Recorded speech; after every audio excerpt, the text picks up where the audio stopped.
Little Red Riding Hood. Not quite. Written by Yvonne Morrison, illustrated by Donovan Bixley. Once upon a time, there was a girl called Little Red Riding Hood. Why was she called that? Because she was little and she always wore a red riding hood. So her parents named her after her clothes? It was a nickname. Like you was calling me small pook polka dot pajamas. Yeah, just like that. What's a riding hood? Sort of like a cape with a hood that you wear to go riding. Riding what? A bike? A horse. She wore a hood instead of a riding helmet? That's a bit dangerous. This was the olden days, before health and safety regulations. Oh, go on. Okay, one day Little Red Riding Hood's mother gave her a basket of baking and told her to take it to her grandmother's cottage in the woods. So Little Red Riding Hood set off, walking through the deep, dark woods. Walking?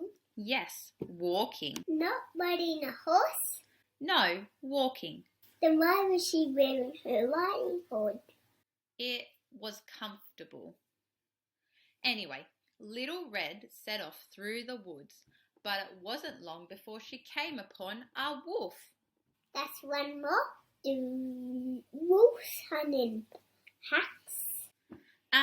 Usually perhaps, but haven't you ever heard of a lone wolf? Yeah. Well, this guy was one of those, and he said to Little Red, This wolf can talk. yes. Little Red didn't think that was weird.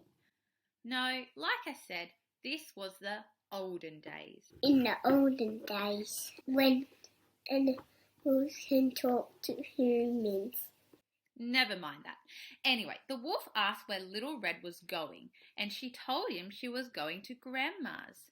He told her to take a shortcut, but it was really a longer path. Then he dashed down the real shortcut to Grandma's cottage. Why didn't he eat the girl right there, then go to Granny for dessert? He didn't want to be caught eating her in public.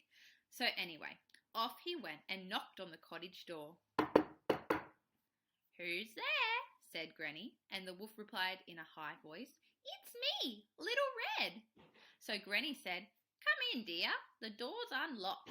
The wolf nipped into Granny's room and swallowed her down in one bite. Whole? Yes, whole. But how?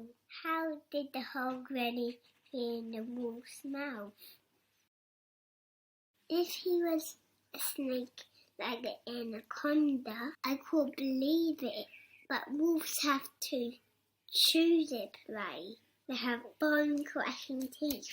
Do you want me to change the wolf to an anaconda then? Too late. You said wolf already.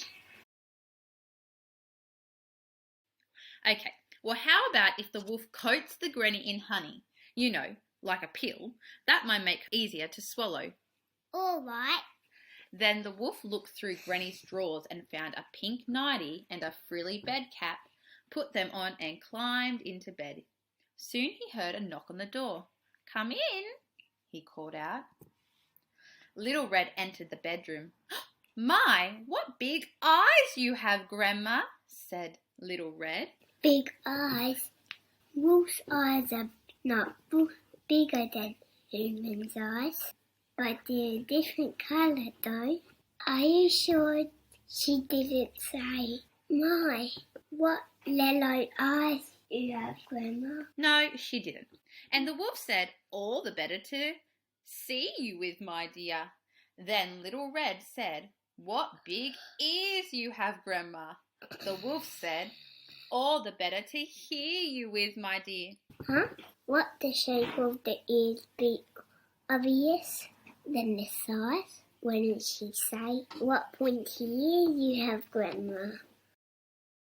Why would Little Red notice the eyes and ears first? Wouldn't she know that Grandma has fur and a muzzle and a huge set of canine teeth. I'm getting to the teeth now. Finally, And Little Red said, "What big teeth you have, Grandma." Little Red's a bit slow, isn't she? Maybe. And the wolf said, "All the better to eat you with, my dear." And he sprung out of bed. Little Red screamed as the wolf caught her and gobbled her up.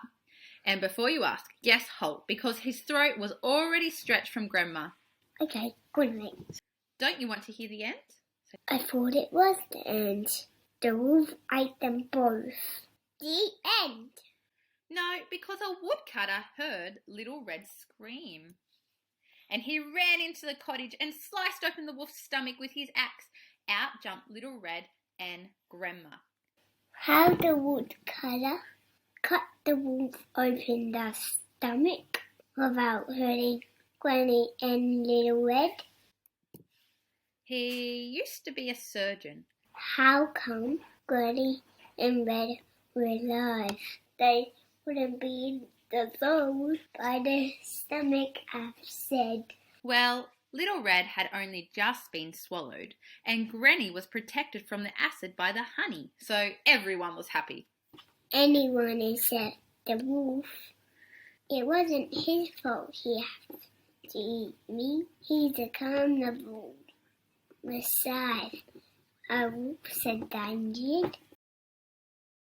Well, they weren't in the olden days, but anyway, the woodcutter surgeon got Grandma's sewing kit and sewed up the wolf, and he was as good as new. Good. Then the woodcutter took him to a sanctuary for wolves where he made lots of friends and lived happily ever after. The end. Okay? Well, good night.